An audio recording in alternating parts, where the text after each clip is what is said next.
All right, everybody. So we've just watched the French Revolution video. I hope you guys thought it was really interesting. Um, I really like it, and I think it just does a good job of visualizing some things. And one of the things I hope that you did as we were going through it was you really paid attention to, okay, these are the cycles of revolution. This was when the French Revolution got into this phase. This was when the French Revolution got into the next phase, and so on and so forth. I did want to give everybody a class worth of notes about the French Revolution, just so we all knew what needed to be done. Also, where the video ends isn't really the end of the French Revolution. So we need to finish the story of the French Revolution as well. So the video covers 1789 to about 1795. And if you look at my notes, I'm going to argue that the French Revolution continues all the way into 1815. Different historians can have different viewpoints, and that's okay. And I'll explain to you why I argue that the French Revolution continues for this long. So, like I told you with the American Revolution, what we're really interested is in with any revolution and later on the wars that we're going to spend a lot of time talking about are the causes and the outcomes. So let's make sure we really know a lot of the causes of this war. Number one, the loss in the 7 Years' War. That, remember, 30 years previous to this, France loses this global conflict. They lose land in the Americas. They lose a foothold they had in India. Territories in the Caribbean are under siege, and things they attempted to take from Britain and Europe, they lose. I told you that the 7 Years' War almost bankrupted Britain, and they were the side that won. Well, imagine being on the side that lost. France economically was in the toilet after this war, and they were starting to struggle. Compound this by the fact that 15 years after the 7 Years' War, France decides to get involved in another global conflict, and that's going to be the American Revolution. Now, I can't really emphasize this enough for you. It's very doubtful that the 13 colonies would beat the British without French intervention and help, especially aid. And then the decisive campaign of the war in Yorktown, the French Navy came up clutch. All that's great. But you also remember when I told you the story of the American Revolution, I said the biggest loser is going to be France.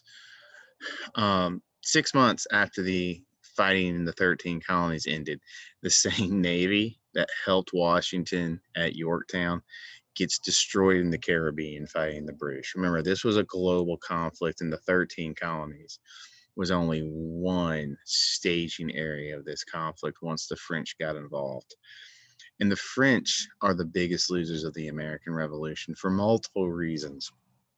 Number one, they lose territory all over the world to Britain. And this is really going to hurt them. Plus, they spent a lot of money they didn't really have going into debt to fund the American Revolution. So, the combination of those two things, this was a terrible thing for France. They are unquestionably the biggest loser in the American Revolution, even though theoretically they're on the side that won. So they're in deep trouble. And the economics of what happened in the aftermath of the American Revolution and the 7 Years' War, you saw in the video, is going to be a big picture cause for why the revolution starts. There's another reason that the American Revolution is a cause of the French Revolution, and that's this. All throughout the 50s, the 60s, the 70s, and 80s in France, there was this growing intellectual movement amongst the upper and middle classes, influenced by the ideas of the Enlightenment and dreaming of overthrowing a king and setting up a new modern American-style government. And when the American Revolution was successful and the 13 colonies successfully replaced a king, that really was inspiring for people in France. This can be done. And having a government based on the ideals of the Enlightenment, once the 13 colonies were successful and they achieved some stability, it was everything that French Enlightenment figures had ever wanted. So it inspired them. The French king never really thought this one through. Louis XVI never really thought this, hey, you know what I'm doing? I'm encouraging people to replace a king. And that might have been the worst thing he could have ever done. And other reasons for causes for the French Revolution: poverty. The peasants are starving. The government is spending all this money they don't have on things like these wars they're losing. A generation, 2 generations ahead of this, Louis XIV was spending money on Versailles, which France didn't really have, and the people are starving. And the most dangerous group of people in the society are people who have nothing to lose. And you saw the bread famine, you saw the bread riots in the video. Poverty, poverty, poverty, poverty. And so you've got this upper and middle class who's wanting political change. You've got this lower class who's wanting social and economic change. And all of this combined, you got an unpopular monarch. All of this combined is going to make for quite a delicious pot of revolution stew. Now, another cause is the refusal of the king to treat the third estate fairly. You saw this in the video.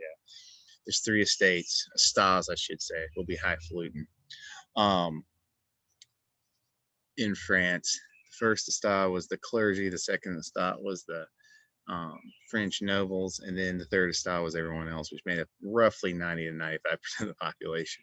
And when the king refused to meet with those deputies at the meeting of the Estates General, it was really a powerful message that if we can't negotiate, if we can't work peacefully with this guy and within this system, then we don't really have an alternative. And that's when the French Revolution becomes more of an ideal.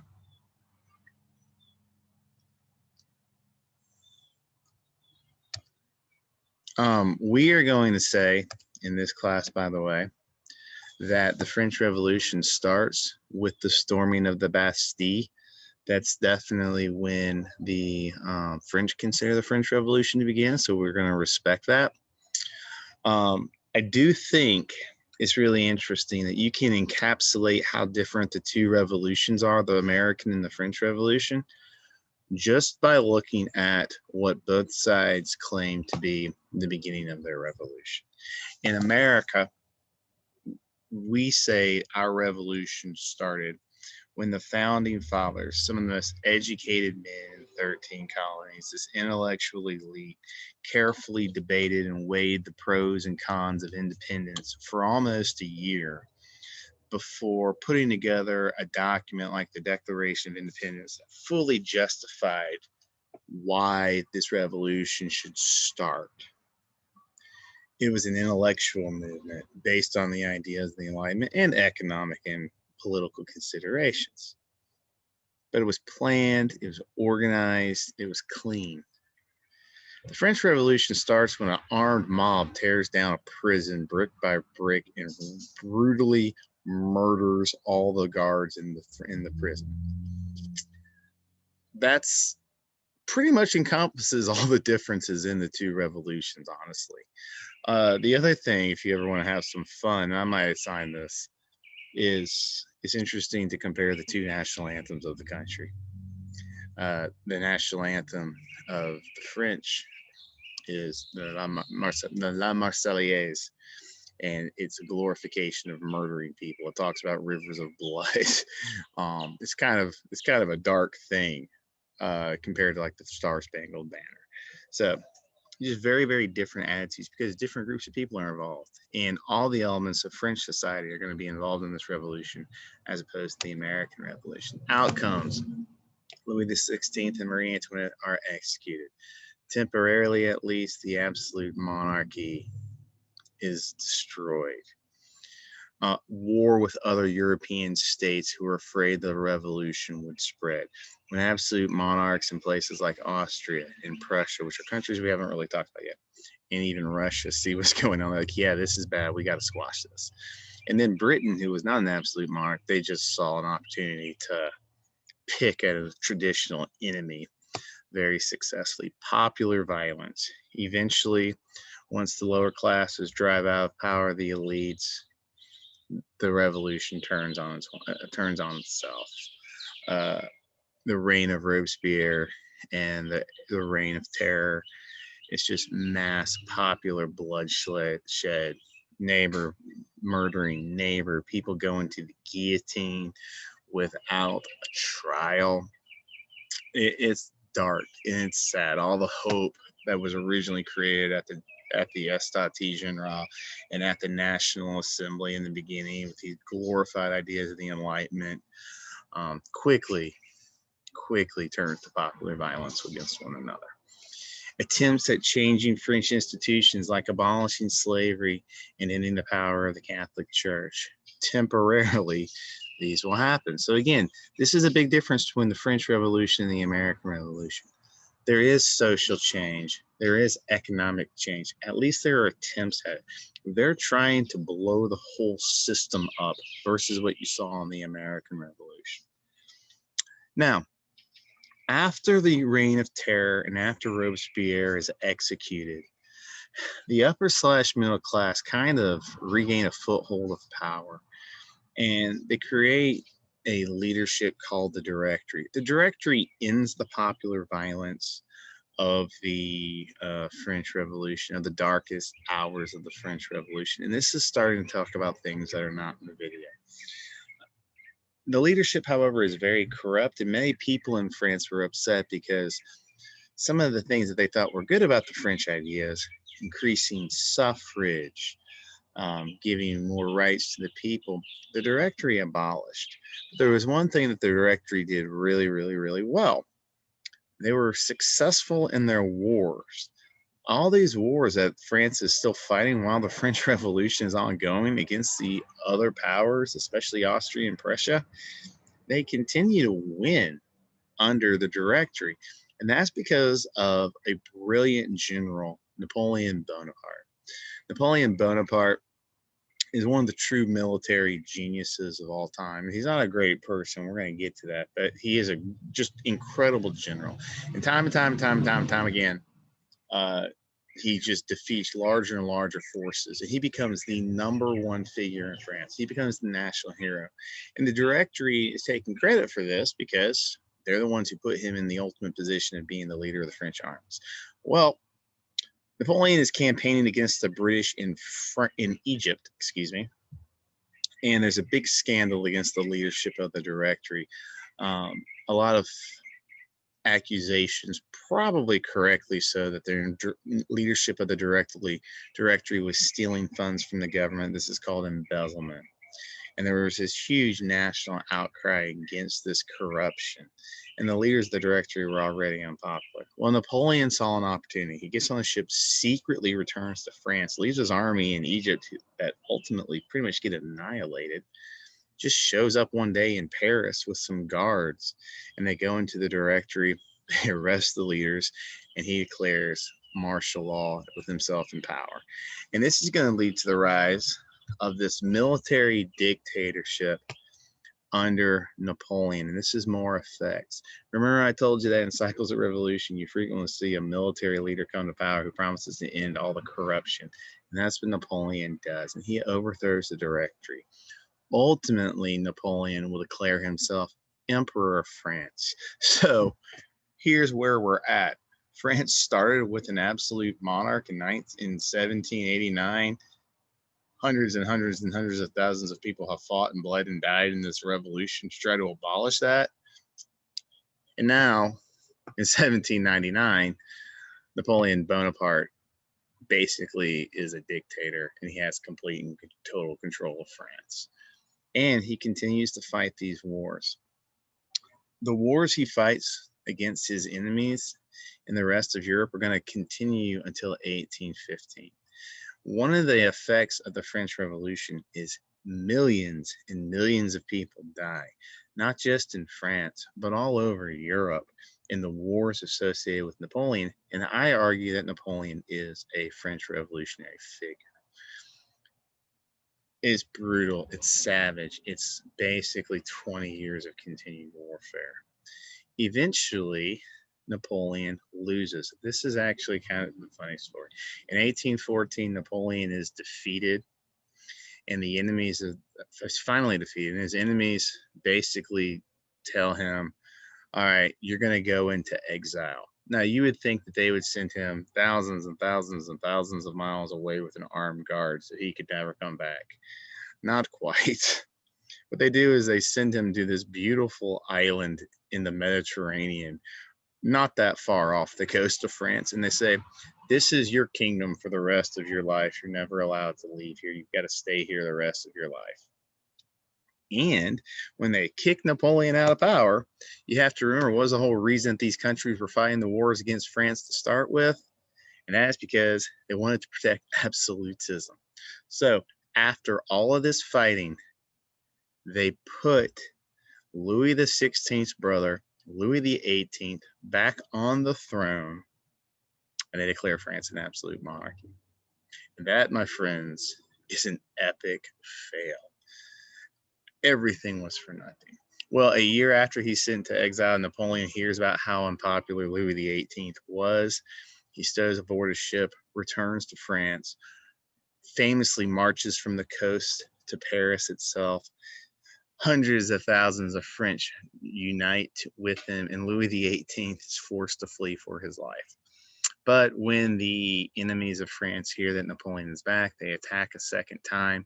Napoleon is in power for a second time in 1815 for a period called the 100 Days, because that's how long he's in power for. And on the 100th day that he is back in power, Napoleon is defeated in his last battle. You may have heard of the Battle of Waterloo.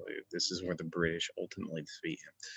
After this battle, they capture Napoleon again. They send him in exile again. And the second time they send him into exile, they send him to a godforsaken rock in the middle of nowhere under a British guard for the rest of his life, where he'll ultimately die of cancer 6 years later in the most painful fashion possible because there's no medical treatment that he can receive. When they've driven out of power a second time, they bring Louis XVIII back a second time. And again, ultimately, the first French Revolution is a fail because you start off with an absolute monarch and you end with an absolute monarch. And this is going to cause France to go into the cycles of revolution. I would argue that France doesn't escape the cycles of revolution until the end of World War II. And there's actually some people who would argue they don't escape it until like the 1960s. People always ask, hey, DeQuattro, what part of the French Revolution is, why am I blanking on what the name of this Victor Hugo novel was? Oh my gosh, I'm going to think of what this novel was in just a second. Why am I blanking on what this musical is? Anyway, I'm going to pause the video and tell you, because after I'm done with this video, I'm going to remember what it was, what the name of this book is. I don't know why I forget the name of the book of it. Anyway, what part of the French Revolution this book is, and it's not the first French Revolution. It's the third French Revolution. Les Miserables, that's what I was thinking. Les Mis. Everybody always asks me what part of the French Revolution is Les Mis, and the answer is it's not part of this French Revolution. This is part of a French Revolution in the 1830s, which is 15 years later, which just shows that France has entered into these cycles and has never really escaped. Now, there's a couple other things we got to go over with the French Revolution. By the way, the most fundamental difference between the effects of the French and the American Revolution, the American Revolution was a success. The French Revolution failed. All right.